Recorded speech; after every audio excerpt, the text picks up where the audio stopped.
I don't know if you've seen these before, but what they are peel-offs. And they're not just peel-offs, you can get decoupage sheets with these as well, but what they are designs with lots of little dots on them. So if you ever see anything with these dots on them, then it's a paper embroidery. So what I've got is an I and a U, so I've already done those. So there's my U and there's my I, and so what I'm going to be doing is I heart you. So what you can do with this leftover piece off of your A4 piece of paper is stick your peel-offs down. So I'm just going to do that now. Now this one here is a glitter one, so there's my peel off. I'm just going to pop it down. It doesn't matter where because I'm going to be cutting it out.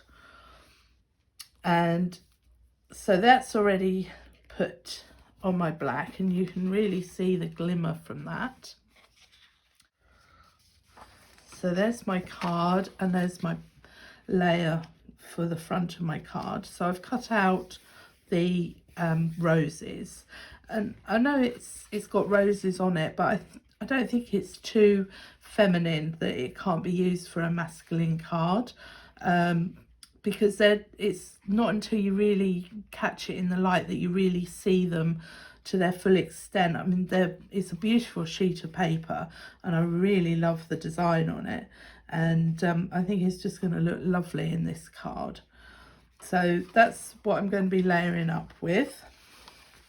So to get back to the paper embroidery, so I've put my heart, my peel off onto my card. Now the next thing you're going to need to do is to punch those holes. I've got a cork board. Now if you haven't got anything with a point on it that's like a pen, you could use one of these pins which has got a blob on the end, or you could, good excuse for a bottle of wine, you put a sewing needle into the end of a cork, and you can then use that to just go round, and all you're doing is pushing the pin, the sharp point, through all of these little holes here. So I should do that, and I'll be back in a mo. I've now pricked all my pinholes, as you can see, and I am now going to use some thread to do the embroidery with. Now you can use a variety of different threads. I wouldn't use anything that is very thick, so I've got some metallic, and I've got some stranded embroidery thread here that I could use. And I'm going to use, because I've used the red on my I and my U, I'm going to use my red. So before you start, what I've done is I've taken some sticky tape and I've just broken off some pieces, because what's great about this is you can sellotape the ends down on the back. So I've just got 4 pieces there. If you're using metallic thread, I wouldn't use a very long length, because it does have a habit of knotting up on itself. Now these designs are very similar to, during the 70s there were a lot of nails which were put into boards, and then you ran the thread around, and you'd make pictures like owls and lots of different things like that. Now you couldn't embroider this however you want. You could go from over here to over there and make lots of lines, or because I don't want this to be too flouncy, I'm just going to run a line of thread around here. So the first thing I'm going to do is I'm going to come up at a random point. So I'm going to come up there, and I'm going to pull my thread through, and I'm going to lay it on there, and I'm going to secure it with a piece of sellotape. So there we go, that's there. So my thread has now come up through a hole. Now it's up to you how many holes you can count back to, but I'm going to count back 1, 2, 3, 4 pinholes and go down the fourth one. So I'm going to do that, pull my thread, oh, wherever it is. So there's my first stitch in. Now I could come up on the next pinhole after this one that I've gone down through, but it's quite difficult to get the thread, the needle and the thread up without actually going through this stitch. So what I'm actually going to do is to go one further than the one I started with. So I'm always going to a pinhole that doesn't have a thread in it at the moment. There will come a point where there will be thread in the pinholes, but for the moment I'm making my life easy because I'm not doing that. So I've come up there and I'm going to count back 1, 2, 3, 4 and go down the fourth pinhole. However many spaces you leave between these pinholes is entirely up to you, and it's sometimes quite nice to experiment. So I've come up the next empty one, count back 4, 1, 2, 3, 4. And what this is actually doing is given the illusion that you're creating a curved line. I don't know if you remember when I was younger, you used to draw two lines, a vertical and a horizontal, and then you used to draw straight lines from the vertical to the horizontal, and it would make a curve. It's very much like that. So I've gone up the next blank hole over here, count back 4, 1, 2, 3, 4, and go down it. And it's starting to now really curve, and all it is just straight lines. So what I'm going to do is I'm going to go all the way around. Now, as I said, I could be doing something by fancier, by coming across here and filling it all in here, but because I think this is for a man, I think this just framing the heart would look really nice and not as decorative as if I was going to do it for a woman. The other thing that you could do is add beads or sequins along these threads when they go from one pinhole to the next, so that would give it a bit of a different look to it. So I'm just going to carry on all the way around. Right, I have now run out of thread, so I've loaded up my needle again. Now I haven't stuck this end down yet because I'm going to combine that with the start of my new thread, so I'm going to stick the two down together. So I'm just going to trim the ends so that they're out of the way of my thread, and off I go again. Right, I've now come back up the one that I started with, so I'm going to go back down the fourth hole. 1, 2, 3, 4, and I'm going to stop there because if I was to go any further I would start going over this edge with the thread. As you can see at the bottom here, it has crossed over, but this was on the inside, but if I do it over here it will be on the outside. So I'm going to finish my heart there. So flip it over, piece of sellotape,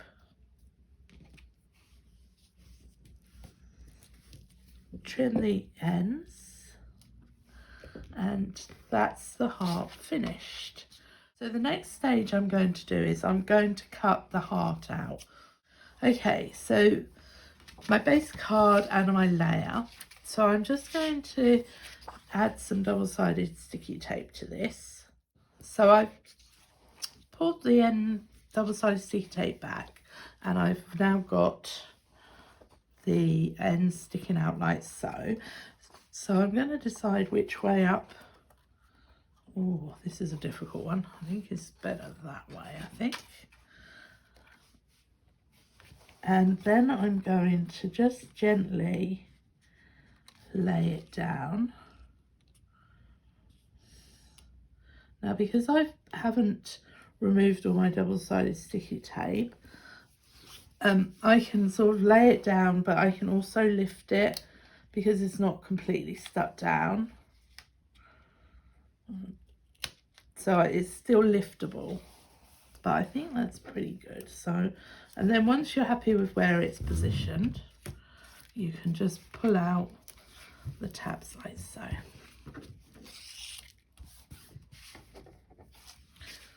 There we go. That's not bad under videoing conditions. It's not always easy to get it straight. So the before I add my letters, I'm going to add some of these borders, because I think if I was to just do that, it's okay, but it still looks, it doesn't quite look finished to me. So I'm not very good at just putting lots and lots of things on, but I do know when I think there needs to be a little bit extra. So I'm just going to add these borders here. I love this. If there's one peel off sheet that I think you should get, it's this one, because the borders are beautiful and it gives you straight lines as well. So I'm just going to add 2 borders down here, and can you see, by just adding those 2 borders, it just elevates the design to something that's just a little bit more fancy. So all I've done is just added 2 borders on the opposite corner, and I think that's all it needs. I'm not inclined to take a straight piece all the way around. I just think the borders just really, you know the saying, less is more. So the last thing to do on this card is to add the final details. So I'm going to use silicone glue, and the first one I'm going to start with is the heart, because it's in the middle and it's also going to be the one that draws your attention. So I'm going to move my card out of the way for a minute, because I am notorious for dropping these, and I could end up having to put the heart wherever it lands with the silicone glue, because the silicone glue does make a mess. So I've added 3 generous blobs of silicone glue. Now the silicone glue comes with a nozzle, but I've never used it. A cocktail stick means that I have more control over the silicone glue. So let's see, we're aiming for about halfway in the middle of your card. Now the brilliant thing about the silicone glue over your foam pads is that you get to move it around for a while. So if you look at that and think, well, that's not quite in the middle, that's a bit more up or down, you do get to move it a little bit. Foam pads is sort of a once and that's it. So that's the reason I tend to always use my silicone glue. I'm just rubbish at getting things in the place first time. So there's my heart. Actually, that doesn't look too bad just on its own. That would really look lovely and a small square card. So if you were to just have sort of a little oh, I'm not sure what size it would be, but a little card and the backing and the corners and then the heart in the middle, that would just look really nice. And you've got all that glitter coming from the heart and those borders. So I'm not much for bling, but you know, where it's a little bit here and there, lovely. So I'm now going to use the U.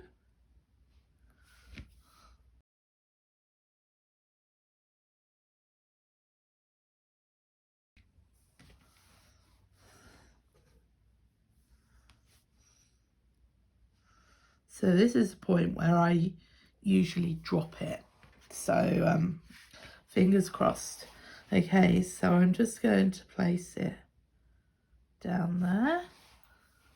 Now I'm not going to have much wiggle room with this because the letters aren't as wide as the heart. So I'm hoping that I've got it in the right position. I've lined up the end of the heart, hopefully with the middle of the U. And the eye is going to be, because it's so narrow, it's going to be even harder. So a smidgen of silicone at the top and a smidgen of silicone at the bottom. Just remember that because we've raised these up, they're going to end up going as large letters if you need to send them through the post. But I personally, I think it's worth doing. I just think it just adds, it pulls it away from the edge, it makes it just look so much nicer. Right, so just going to plonk it there.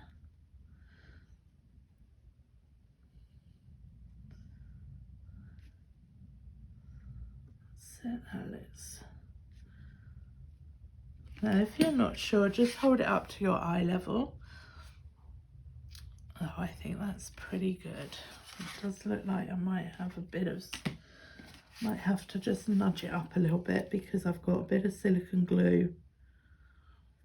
This is why I never put my silicone glue right on the edge, because sometimes the silicone glue doesn't behave itself the way you think it's going to, and if it's just peeking out the top here, but because I didn't put this bottom one right on the edge, I can shunt it up a little bit so that it then covers up the silicone glue at the top. So it's always worth holding your cards up so you can actually see them face on, because that's how people are going to be actually viewing them when they've opened them, taken them out of the envelope. They take them out of the envelope and look at them like this. They never take them out of the envelope and go, oh, that's very nice. So it's always worth just holding it up. And because my silicone hasn't quite dried yet, I can nudge my heart up a little bit. So there's not quite, there's a little bit of an uneven gap between the U and the I, but because I use my silicone, I can nudge it. That's it. There we go.